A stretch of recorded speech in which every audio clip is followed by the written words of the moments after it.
ഈശോമിശിഹായിക്ക് സ്തുതിയായിരിക്കട്ടെ. വിണ്ണ് മണ്ണിനെ തൊട്ട പുണ്യ ദിവസത്തിന്റെ ഓർമ്മയിൽ ഭൂമുഖമാകെ കുളിരണിയുന്നു. പറുദീസയിൽ നിൽക്കപ്പെട്ട വാഗ്ദാനം പൂർത്തീകരിക്കുവാൻ തന്നോട് സഹകരിക്കുന്ന ഒരു സ്ത്രീ രത്നത്തിനു വേണ്ടി 40 തലമുറകൾ ദൈവപിതാവ് കാത്തിരിക്കുന്നതായി വിശുദ്ധ മത്തായിയുടെ വംശാവലി വിശുദ്ധീകരണം സാക്ഷിക്കുന്നു.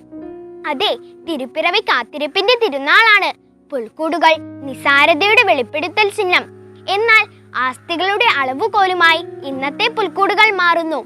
ക്രിസ്തുമസ് തിരുപ്പിറവിയുടെ ഓർമ്മയാണ്. അത് സന്തോഷത്തിന്റെ സദ്വാർത്തയാണ്. ദൈവമനുഷ്യ സ്നേഹത്തിന്റെ പ്രകാശമാണ്. തന്റെ ഏകജാതനെ നൽകാൻ തക്കവിധം ലോകത്തെ സ്നേഹിച്ച ദൈവമുണ്ട് എന്ന ഓർമ്മപ്പെടുത്തൽ കൂടിയാണ് ക്രിസ്തുമസ്. എവിടെ സ്നേഹം പ്രകാശിതമാണോ അവിടെയൊക്കെ അരക്ഷിതാവസ്ഥകളും പ്രത്യക്ഷമാകും. പിറക്കാനിടം തേടി അലഞ്ഞു തിരിയുന്നു. മുട്ടുന്ന വാതിലുകൾ തുറക്കപ്പെടുന്നു. തുറന്നതിലും വേഗം കൊട്ടിയടയ്ക്കപ്പെടുന്നു. ഇതിൽ മനസ്സുമടുക്കാതെ ഇതല്ല ദൈവത്തിന്റെ ഇടം എന്നറിഞ്ഞ് ദൈവത്തിന്റെ ഇടം തേടി പ്രത്യാശയോടെ മുന്നോട്ടു പോകുന്നു. നമ്മുടെ അനുദിന ജീവിതത്തിൽ നമുക്ക് മുൻപിൽ അടയ്ക്കപ്പെടുന്ന ഒരു വാതിലും നമ്മെ നിരാശരാക്കരുത് എന്ന ബോധ്യത്തിൽ മറിയത്തെയും യൗസേപ്പിനെയും പോലെ പഴിചാരാതെ പാതയും ഇടം തേടലും അവസാനിപ്പിക്കാതെ മുന്നോട്ടു നീങ്ങണം.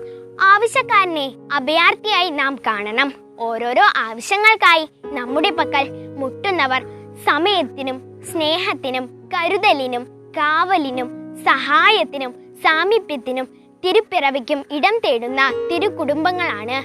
ജാഗ്രതയുള്ളവരായി ഉണർന്നിരിക്കാം.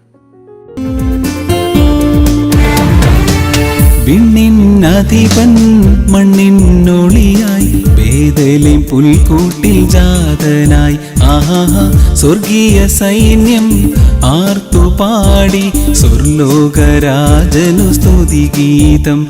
പൊൻതാരകം കിഴക്കുദിച്ചു. അന്ന് വിദ്വാൻമാർ അനുഗമിച്ചു.